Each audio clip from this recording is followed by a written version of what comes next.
Au nom du Père et du Fils et du Saint-Esprit, Amen. Frères et sœurs en Christ, je vous salue dans le nom de Jésus. Aujourd'hui, nous sommes le mardi 30 juillet 2024. Mon nom est Berger Élisée Dossa Kaboré, dit Wendkoni. Wendkoni veut dire Dieu donné. Aujourd'hui, le Seigneur vient à peine de mettre ce thème dans mon cœur. Il est actuellement 4h12 du matin. J'avais préparé un thème, un message que j'avais voulu prêcher. Et maintenant, à l'instant T, le Seigneur me dit non. Voici le message que tu vas prêcher sur une semaine à mes enfants. Et je crois que ce message m'interpelle moi également. Le thème se présente comme suite: le mystère caché derrière le pardon. Je reprends, le mystère caché derrière le pardon. Frères et sœurs en Christ, disposons-nous. Au cours de cette semaine, je sens dans mon cœur qu'il y aura une grande manifestation de l'onction de Dieu en ce qui concerne les déblocages de situations, en ce qui concerne les miracles, oui, il faut le dire, en ce qui concerne des changements de vie. C'est pourquoi si vous recevez la semence matinale, ne soyez pas méchants. Je le dis de façon crue, ne soyez pas méchants, mais ayez en vous le réflexe du partage, car Dieu lui-même, il intervient au cœur de ce temps d'émission matinale dénommée Sémence matinale, qui au-delà d'être une émission, est un temps de rencontre. Allons-y au Canada pour écouter ce que le Seigneur a fait dans la vie de l'une de nos sœurs, et ne vous en faites pas. Le thème de ce jour, moi-même, m'interpelle. Oh Seigneur, merci de nous parler. Je n'ai rien préparé, je n'ai rien écrit, je n'ai rien noté, mais je crois que Dieu va nous parler. Alors, écoutons ce témoignage qui est laissé depuis le Canada. C'est tellement merveilleux ce que Dieu fait tous les jours dans la semence matinale. Jésus est l'architecte de ma vie. Il a commencé, Jésus est l'architecte de ma vie. Il a commencé, mon Dieu a commencé. Frère Élisée Dossa, je ne saurais comment remercier le Seigneur. Il faut que vous m'aidez à le remercier. Ça va faire à peine 2 semaines que je vous avais écrit sous pleurs dans tous les soucis. Je vous ai parlé de mes documents à l'immigration, tout, de mon permis de travail. Frère Élisée Dossa, je veux vous dire, pour ce permis de travail-là, il manquait un document. Et tous les avocats m'avaient dit, c'est celui qui vont te réécrire pour te demander ce document-là. Mais j'ai pris la prière, j'ai prié. Frère Élisée, le vendredi, ils m'ont envoyé un message disant que c'est une lettre de correspondance, mais disant que tous mes documents, que mon père, j'avais plus besoin de prendre mes empreintes et tout. J'étais dans la peine, mais j'ai appelé ma mère. J'ai dit, maman, ça là, c'est un signe, c'est que non, j'aurai. Je me lève ce matin, je viens tout juste de finir d'écouter la semence matinale. Je vois qu'ils ont envoyé un message. Boum, mon cœur fait gonfler. J'ai dit, qu'est-ce qui va se passer? Je rentre, je regarde. Frère Élisée Dossa, on m'a donné ma résidence temporaire, mon permis de travail, tout, malgré les documents qui me manquaient. C'est ça là, ce n'est pas l'œuvre de Dieu. C'est quoi? Aide-moi à remercier le Seigneur. Je bénis tous ceux qui m'ont porté dans leur prière aussi. Je vous bénis. Que le Seigneur continue en vous ce qu'il a commencé. En fait, je viens tout juste de recevoir le message même. Waouh. Écoutez cette dame dire ce que Dieu a fait pour elle dans cet état d'émotion et dans ses pleurs. Nous ne pouvons que rendre grâce à Dieu. Et je veux dire à toutes les personnes qui m'écoutent, on sait que le gouvernement du Canada est un gouvernement pointu en ce qui concerne la documentation. Les avocats lui ont dit clairement que c'était impossible qu'elle obtienne la résidence parce qu'il y avait beaucoup d'éléments qui manquaient, particulièrement un papier. Et voici, après avoir prié, ce qui me touche est dit que dès qu'elle a fini d'écouter la semence matinale, c'est là qu'elle reçoit automatiquement le message. Elle a pris peur, mais le Seigneur l'a visité. Frères et sœurs en Christ, je veux bénir Dieu pour la vie de toutes les personnes qui écoutent la semence matinale et qui essaient de mettre en pratique les recommandations. Je crois que mon Dieu ne va pas vous oublier et il réalisera dans vos vies des prodiges. Alors le pardon, c'est quoi? Le pardon est l'action de pardonner. Exemple, accorder son pardon à une personne. Autre chose, le pardon, c'est une formule de politesse par laquelle on s'excuse. Le pardon, c'est une définition du petit Robert que je viens de prendre. Maintenant, selon le message que je veux donner, comment est-ce que nous pouvons comprendre le mystère caché derrière le pardon? Alors, une définition propre à mon message. Le pardon, c'est la capacité d'une personne d'abandonner et de laisser tomber une cause qui a été faite à cette personne. J'explique. Quelqu'un t'a causé soit du tort, quelqu'un t'a blessé, quelqu'un t'a insulté, quelqu'un t'a injurié. Il faut que tu arrives à abandonner. Écoutez-moi bien. Derrière le pardon, il y a un mystère qui est un mystère divin. Au cours de cette semaine, le Seigneur notre Dieu va nous éclairer. Je vous assure, comme toujours, vous allez entendre des choses que vous n'avez jamais entendues. Oui, sans prétention aucune. Je le dis vraiment avec toute ma force, avec toute ma foi. Vous allez entendre des choses que vous n'avez jamais entendues. Oui. Ça peut paraître prétentieux, ça peut paraître bizarre, mais c'est la vérité.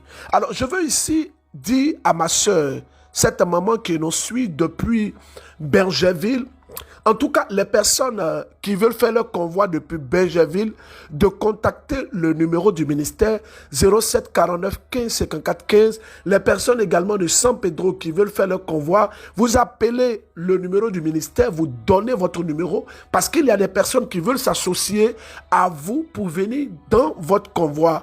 Et nous n'avons pas votre numéro, donc vous pouvez nous contacter et nous allons mener des investigations parce qu'il faut être précis, faisons attention. Le numéro du ministère, c'est le 07 49 15 54 15. Oh Jésus, tu es merveilleux. Tu es bon, hein? Jésus, et nous avons confiance en toi et nous espérons en tes possibilités. Frères et sœurs, écoutons. Bonjour frère Élisée Dossa, voilà. Et c'est la deuxième fois que je vous laisse un témoignage, mais celui-ci, moi je ne sais pas au fait ce qui est en train de m'arriver. Voilà, comme nous avons commencé les 3 jours de jeûne avec les 7 premières stations, j'ai commencé à avoir des... je sais pas, ça a commencé vendredi. Il y a comme une boule qui sortait avec du sang qui sortait de mon sexe, voilà, qui sortait de mon sexe. Maintenant, hier, quand je suis arrivée à Bassam, quand j'ai dormi, quand je me suis réveillée le matin, je suis rentrée dans les toilettes et il y a une boule, il y a des boules, c'était tellement énorme, c'est sorti comme quelqu'un qui voulait accoucher, voilà, c'est sorti. Et j'ai pris peur, j'ai appelé ma maman. Et quand elle a vu, elle a eu peur, elle a dit, mets ça dans les toilettes et tire la chasse d'eau, s'il te plaît. Donc, j'ai mis dans les toilettes, j'ai pas eu la sagesse de faire une photo. Et aujourd'hui encore, hier après la prière, quand je suis rentrée, aujourd'hui encore, je me réveille, je rentre dans la douche pour me laver. Et pendant que je me lave, j'ai senti le besoin de pousser. Et j'étais là en me lavant. Donc quand j'ai poussé, genre comme quelqu'un qui veut faire pipi, quelque chose comme ça. Donc quand j'ai poussé, c'est sorti. Vraiment, c'est sorti. Pour aujourd'hui, même c'est pas assez, contrairement à les 2 derniers jours passés. C'est sorti avec du sang, voilà, du sang tout et autre. Vraiment, l'image n'est pas agréable à voir, mais j'ai pris le risque de faire la photo. Je vous envoie la photo en image afin de dire merci. Si vraiment c'est une délivrance que Dieu est en train de m'apporter, qu'il achève cette délivrance, qu'il achève ce qu'il a commencé. Frères et sœurs, voici ce que le Seigneur fait au travers de nos temps de prière. Non, non, non, non, non, on n'arrêtera pas. Nous n'allons pas arrêter. Parce que beaucoup veulent qu'on arrête ce temps de prière, la semence matinale. L'ennemi veut qu'on arrête. Mais je veux dire à l'ennemi que nous n'arrêterons pas. Parce que c'est le Seigneur qui fait. C'est le Seigneur qui opère. C'est le Seigneur qui touche. C'est le Seigneur qui guérit. Je ne suis qu'un simple instrument. Je ne suis qu'un simple instrument entre les mains de Dieu. C'est pas moi je fais, c'est Dieu qui fait. Et je veux rassurer toutes les personnes en Côte d'Ivoire. Oui, le dimanche, je serai à l'espace Sainte-Faustine. Le berger Élysée Dossa, je serai là à Bassam. Et c'est le lieu pour moi de dire aux personnes qui peuvent mettre des cas à notre disposition. Parce que quand on finit, il y a tellement du monde et on dépense beaucoup d'argent pour mettre des cas à la disposition du peuple de Dieu. Tu connais des personnes qui ont peut-être des cas, qui peuvent mettre ça à la disposition du peuple de Dieu pour le retour sur Bassam, depuis Bassam jusqu'à Abidjan. Contacte-nous. Des cas de 50 places, des cas de 70 places. Tu es à Abidjan, tu peux nous aider. On n'a pas dit de payer pour nous, on dit de nous aider. Frères et sœurs, je crois que nous devons pouvoir nous mettre ensemble. Quand nous voyons aujourd'hui comment est-ce que l'ennemi s'est levé contre le monde entier, nous devons nous mettre ensemble. Et nous devons pouvoir impacter notre génération. Les personnes qui nous suivent depuis le Togo, je serai avec vous le vendredi pour cette grande veillée d'adoration, de libération et de délivrance. Ne vous faites pas du tout prier. Venez, venez, venez, venez. Nous allons vivre une puissante manifestation de la gloire de Dieu au milieu de son peuple. Salam, salam, famille MCM. Dieu a encore opéré des miracles dans la vie de ma maman. Je rends grâce à Dieu pour ses merveilles. Vraiment, il y a Dieu dans MCM. Que Dieu bénisse notre Père Élysée Dossa. Lui donne des grâces nécessaires pour poursuivre son ministère. Au fait, ma maman souffrait dans le mois d'avril. Elle était même hospitalisée. Quand on a fait des examens, là, ça n'allait pas. On avait dû voir un néphrologue. Donc, on a été voir le néphrologue. Et j'ai mis ça dans la prière. Chaque fois que le berger prie, je mets dans la prière. Et chaque fois qu'il y a quelqu'un qui a reçu des grâces, je disais que de toucher aussi ma maman. Vraiment, Dieu a frappé fort. Elle est partie le mardi pour son contrôle. Tout est devenu normal. Sa glycémie est devenue normale. Voilà, la créatinine aussi c'est normal. Sa tension aussi est normale. La maman se porte très bien. Je rends grâce à Dieu. Merci ma soeur, nous rendons grâce à Dieu également avec vous. Frère en Christ, le pardon demeure un mystère. Et nous allons comprendre au fur et à mesure que nous allons avancer dans ce thème. Déjà, je veux dire à toutes les personnes qui m'écoutent, il y a des niveaux dans la vie que vous ne pourrez jamais atteindre si vous ne manifestez pas la culture du pardon. C'est-à-dire que il y a des choses et des niveaux que vous désirez atteindre, mais le fait de ne pas pardonner à certaines personnes vous bloque et vous maintienne à un certain niveau. Je vais illustrer au cours de cette semaine vraiment le message que Dieu m'a donné. Ce message-là brûle dans mon cœur. J'ai envie de tout verser ici, mais ce n'est pas encore clair dans mon esprit. Regardez Jésus à la croix. Jésus a dit, Père, pardonne-leur, car ils ne savent pas ce qu'ils font. Qui a dit qu'ils ne savaient pas ce qu'ils faisaient? Ils savaient très bien ce qu'ils faisaient. C'est pourquoi ils n'ont même pas hésité de libérer un bandit et de crucifier Jésus. Oh, ils le savaient. C'est pourquoi les grands prêtres, à leur tête Caïphe, ils ont instruit et ils ont payé des gens pour venir faire de faux témoignages, pour venir mentir sur Jésus. Ils savaient. clairement ce qu'il faisait. Judas a trahi Jésus, il le savait. Il a vendu Jésus pour combien de pièces d'argent? C'est la première question de ce jour. Donnez-moi le nombre de pièces que Judas a donné aux gens, qui a été reçu de Judas, comme le montant pour acheter Jésus.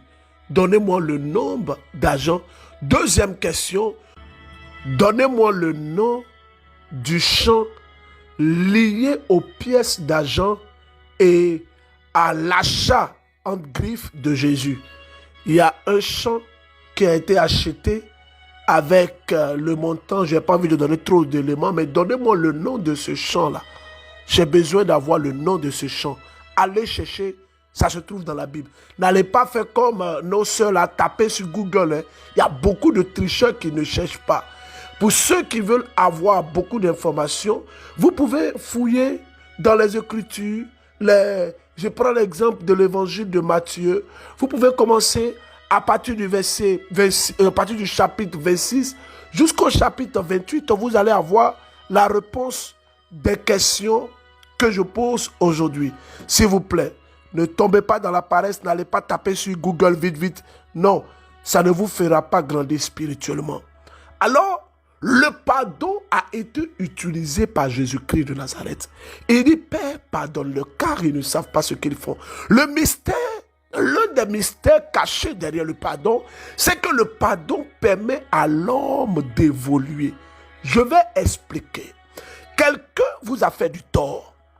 Quelqu'un s'est mal comporté avec vous. Quelqu'un a été méchant envers vous. Quelqu'un vous a trahi, blessé. Quelqu'un a été faux. Quelqu'un a été infidèle. Quelqu'un a été méchant, mauvais. Tout ce qu'on peut dire. Comme disent les Ivoiriens, nyama nyama. Quelqu'un même a eu comportement, chant des mots d'hial avec vous. Mais qu'est-ce que vous devez avoir? Qu'est-ce que vous devez faire? Je ne dis pas que non, que pardonner est facile. Non, il faut pardonner. C'est pas ce que j'ai dit. Je dis qu'il y a un mystère derrière le pardon. Et je dis, et je soutiens Mordicus, je le prends, c'est que une personne qui ne pardonne pas, il y a un certain niveau que cette personne ne pourra pas atteindre. Jamais. Cette personne, elle ne pourra pas atteindre. Elle ne pourra pas atteindre. Frère, le Seigneur fait des miracles. Oui, j'invite toutes les personnes, les femmes, même les hommes, pendant que je parle, l'Esprit de Dieu me dit qu'il y a un homme qui a ce nodule dans le sein. Vous avez comme un kyste dans le sein. Plusieurs femmes seront guéries ce matin. Oui. Le Seigneur me met cela à cœur et ça sera effectif. Oh Jésus. Le cantique qui vient dans mon cœur, c'est Yahweh a déclaré. Shalom, bonjour berger Élisée Dossa. Je suis une sœur béninoise. Je viens témoigner la grandeur et la puissance de Dieu. J'ai eu ce temps merveilleux d'enseignement de prière. Ça fait pratiquement 1 an. C'était en juin 2023. Je traînais des nodules dans le sein. Et Dieu m'a fait grâce. 2 mois après, c'était le 6 août 2023. Lors du concert de la transformation divine au palais des congrès avec la chanteresse, je suis allée avec foi. Après le passage de la chanteresse, vous êtes monté sur scène. Vous avez prié fortement. Vous avez prié. Vous avez invoqué le Saint-Esprit. Vous avez prophétisé. Et le Dieu de miracles s'est manifesté. Il a manifesté sa gloire, sa puissance. Il m'a touché au cours de cette prière. J'avais ma main sur le sein. Après la prière, sur place là, j'ai touché le sein. Il n'y avait plus rien. Rien du tout. Il est le Dieu de miracles. Il est le Dieu de miracles, il est le Dieu puissant. J'avais témoigné en ce temps, mais ce n'est pas passé. Mon deuxième témoignage, c'était au cours de la neuvaine à Saint-Michel-Archange. Après les 9 jours, le lendemain, le jour qui a suivi en même temps, vous prêchez sur les objets mystiques, les perles mystiques, les photos, et Dieu m'a encore délivré au cours de cette neuvaine. Dieu m'a encore délivré. Aujourd'hui, quand j'écoutais les témoignages, aujourd'hui, ce matin, l'Esprit m'a rappelé que je devais témoigner. C'est pour dire que l'Esprit de Dieu, le Saint-Esprit, il est réel. L'Esprit de Dieu, l'Esprit de sagesse, l'Esprit de vérité. Merci ma soeur. Vous voyez actuellement, je suis en train d'enregistrer la semence matinale. Il est 4h38 en heure GMT. Je viens de recevoir un message. Chose que je ne fais pas d'habitude. Je vais vous lire le message. Le message vient du Bénin. Le message m'a tellement touché. Oh, c'est merveilleux. C'est merveilleux. Le Seigneur notre Dieu est en train de répandre sa grâce dans la vie de plusieurs personnes. Je ne vais pas vous faire écouter parce que on doit passer en revue ce qui est dit et puis parce que je ne vais pas prendre comme ça à pic que fait passer, mais je vous lis quelques notes de ce que la personne a écrit. Voilà, je vais envoyer le numéro le message à 4h17. Elle dit, le féticheur s'est converti. Le féticheur s'est converti. Et elle a envoyé une vidéo illustrative. Le féticheur s'est converti. Le féticheur s'est converti. Ça se passe au Bénin. Je pense qu'on va faire passer juste 20 secondes de la vidéo parce qu'il y a des visages qui apparaissent pour vous montrer plus ou moins ce que le Seigneur a fait.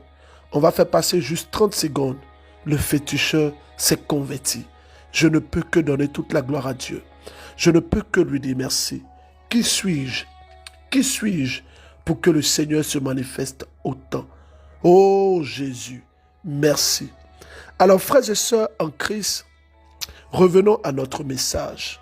Revenons à notre message en ce qui concerne le mystère du pardon.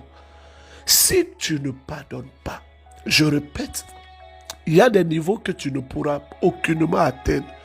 Tu ne pourras pas atteindre ces niveaux, pas parce que tu ne pries pas, mais parce que tu ne pardonnes pas. Jésus va nous parler au cours de cette semaine. Ce message est un message des temps. Parce qu'il y a un temps pour tout. Il y a des prières que tu as faites depuis des années. Tu devais être exaucé depuis. Mais peut-être que tu tiens encore des personnes en laisse dans ton cœur.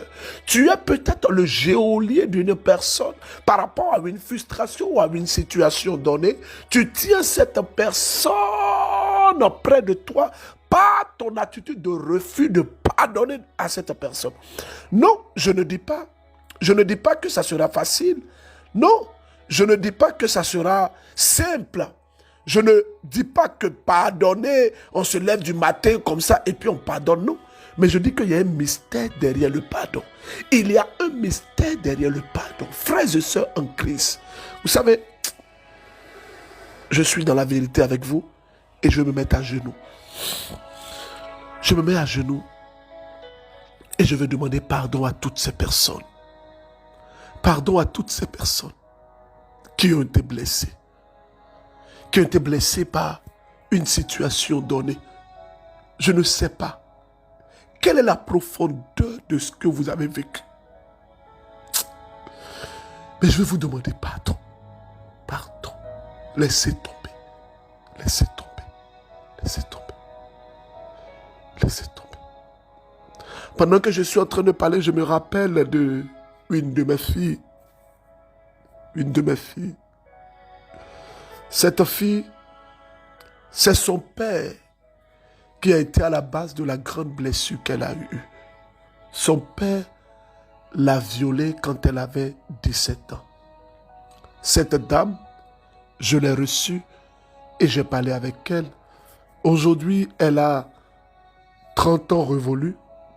Son père est décédé. Et depuis lors, elle n'a plus le courage de se mettre avec un homme.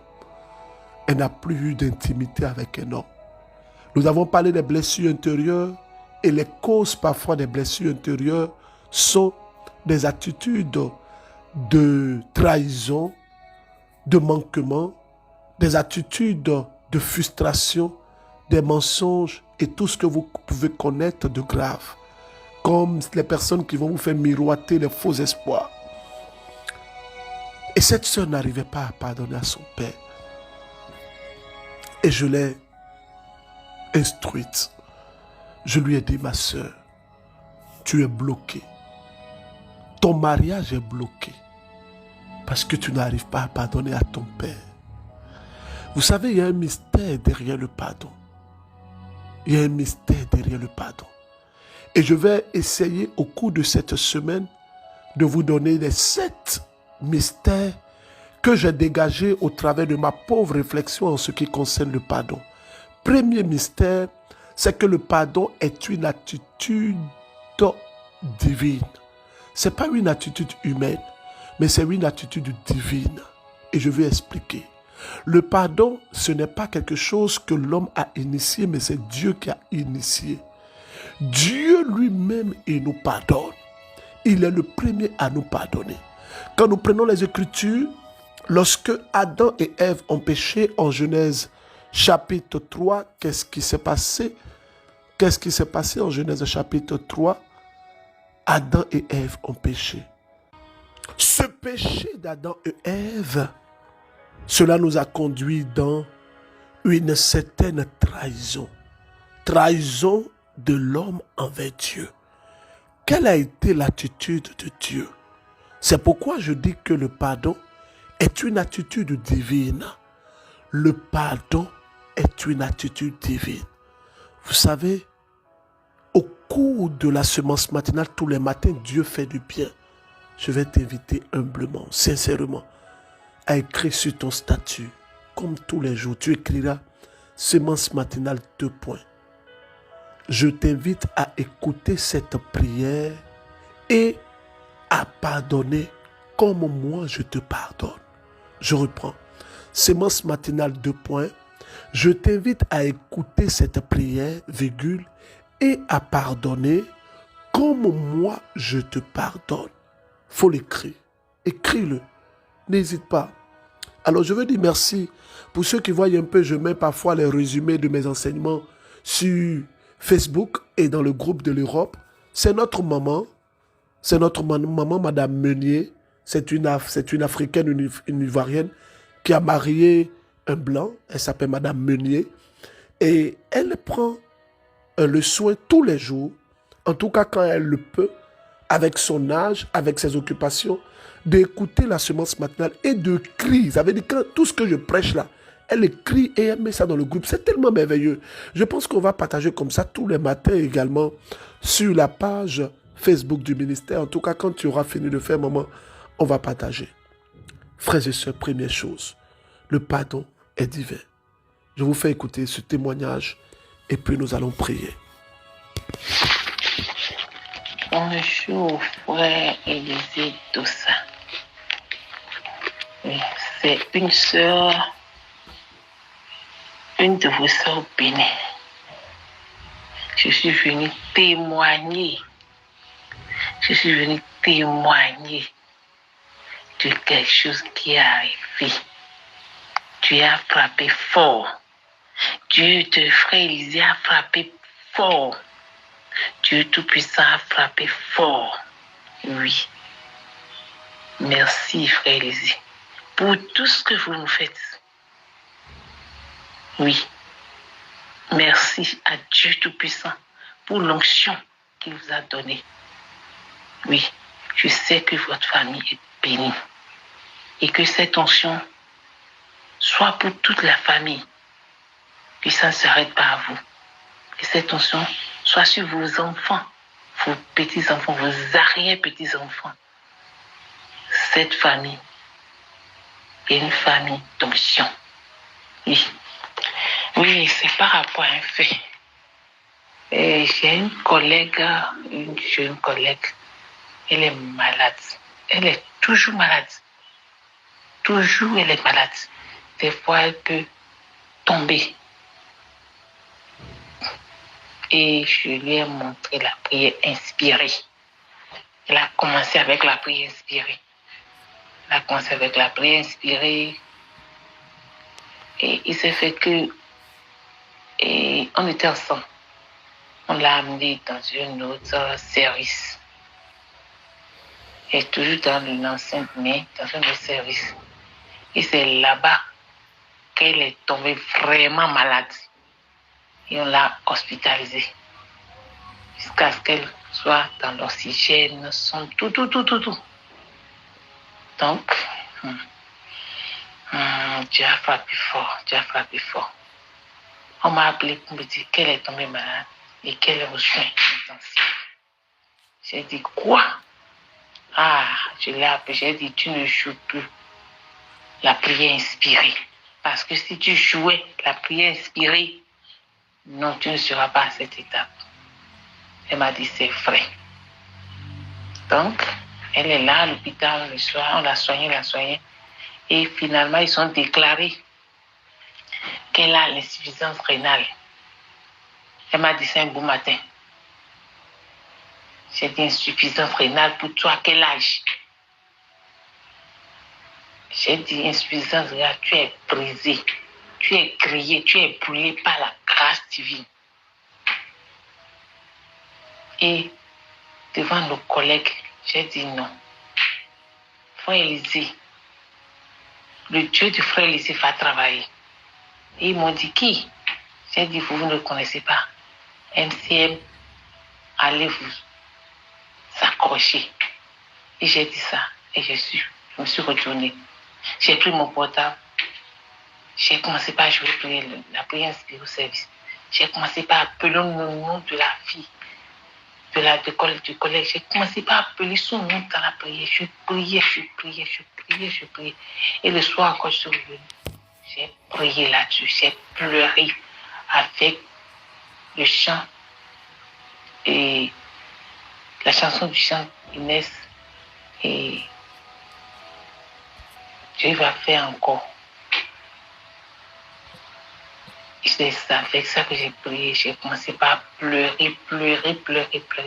Et j'ai fait ça pendant 3 jours. La chose s'est passée le jeudi passé. Et finalement, on l'a envoyé vers la maison, disant que ça va mieux. Elle a dit ça va mieux. On l'a envoyé à la maison. Et je dis, maintenant, les bonnes choses ont commencé. Et j'ai commencé. J'ai dit, Seigneur, tu dois m'exaucer. Si toi, tu exauces les gens, tu es un CM et moi, j'écoute les témoignages, tu dois m'exaucer. Tu dois m'exaucer, Seigneur. Il faut m'exaucer, pardon, exauce-moi, Seigneur. Il faut que ces reins deviennent de nouveaux reins. Change, que tu changes ces reins. J'ai crié vers toi, Seigneur. Aujourd'hui, ce mercredi, elle a refait les analyses, elle a refait le scanner, la radio haute, et ils ont dit, quoi? Qui t'a dit que tu as su mal? Elle a montré les papiers. Les docteurs ont dit, c'est pas vrai. Tu as frappé fort. J'ai crié, j'ai pleuré même au service. Tout le monde me regardait. Je pleurais. Et je disais, frère Élisée, Dieu du frère Élisée, tu as frappé fort. Je criais, tout le monde me regardait. Je tombais par terre, je criais. Non, c'était la joie. Et j'ai dit, non, Dieu, je ne sais pas comment le qualifier. Alors, frères et sœurs en Christ, les tests de méditation de ce jour vont nous aider à approfondir notre connaissance en Dieu. Le premier test que je nous propose est tiré de l'évangile de Matthieu en son chapitre 6. Je vous invite à lire cela. Deuxième test, c'est l'évangile de Matthieu en son chapitre 27. S'il vous plaît, lisez les tests de méditation. Lisez les tests de méditation. Vous avez écouté la sœur qui a rendu le témoignage. Elle dit qu'elle a été guérie des nodules dans le sein. Je veux inviter également toutes les personnes qui traversent des situations difficiles en Europe, spécialement en France. Au cours de nos conseils, il y a un temps qui est dégagé à l'intercession. Et durant ce temps-là, je monte au créneau. Je monte au créneau pour prier, pour supplier Dieu. Parce qu'il y a une chose que Dieu recherche, ce sont les vrais adorateurs. S'il y a autant de témoignages dans nos concerts, Parce que, premièrement, les conseils sont dénommés la transformation divine. Et au cours des conseils, il y a un puissant moment d'intercession conduit par moi-même. Je vous invite, ne vous faites pas prier. Prenez vos tickets. Ça sera merveilleux. C'est le 8 septembre 2024. Nous serons au Casino de Paris, autour de la Chante Inès de la Miséricorde qui va nous accompagner en adoration. Et nous allons, ce que nous avons fait, prier. Donc, j'invite vraiment les personnes qui sont dans l'hésitation, les personnes qui sont dans le doute. Si tu es en France, tu es à Paris, voici une belle occasion de partager la semence matinale. Tu es en France, tu es peut-être dans le nord de la France, dans l'est, dans l'ouest. Parfois, on fait des sacrifices pour aller à des mariages, des anniversaires, frères. C'est une invitation divine. C'est une invitation divine. Je ne sais pas pourquoi j'insiste aujourd'hui, mais c'est une invitation divine. Que Dieu, notre Père, nous assiste. Prions le Seigneur. Prions le Seigneur. J'ai dit tout à l'heure que quand j'étais en train de prêcher, que je sentais dans mon cœur ce beau cantique de la Chante Inès de la Miséricorde. Dis-moi encore. C'est un cantique qui est sur son album. L'album est enfin disponible.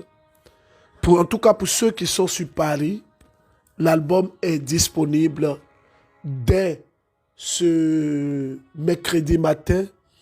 À partir de 6 heures du matin, vous pourrez passer vos commandes via la sœur Eunice, Marie-Eunice, pardon, et la sœur Lily Godwin. Alors, on va écouter ce beau cantique, non? Ça se fera. Oh, j'aime trop ce cantique-là. Oh, Jésus.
Je vais vous inviter aujourd'hui à écouter ce cantique en boucle si vous le pouvez. Je veux également rassurer toutes les personnes. En tout cas, bientôt, vous aurez la possibilité de prier. De prier. Je le sens fortement dans mon cœur, de prier. Avec les cantiques, Dieu va faire des grandes choses. Donc, si vous n'avez pas la clé, faites l'effort. La clé, et je crois, est disponible à Ouagadougou, à Bobo Dioulasso. La clé est disponible également en Côte d'Ivoire. Il y en a en quantité en Côte d'Ivoire. Faites l'effort de prendre vos clés. N'oubliez pas la grande veillée, la nuit du changement. Oh, ça sera le 9 août. Le 9 août, notez bien la date. Le vendredi 9 août, nous allons vivre quelque chose d'unique, quelque chose de merveilleux. Alors, vous savez, le Seigneur va faire de grandes choses. Donc, je m'arrête là. Au nom du Père et du Fils et du Saint-Esprit. Amen. Que le Seigneur vous bénisse, que sa grâce repose sur votre vie. Allez, je vous souhaite de passer une bonne journée. Au revoir.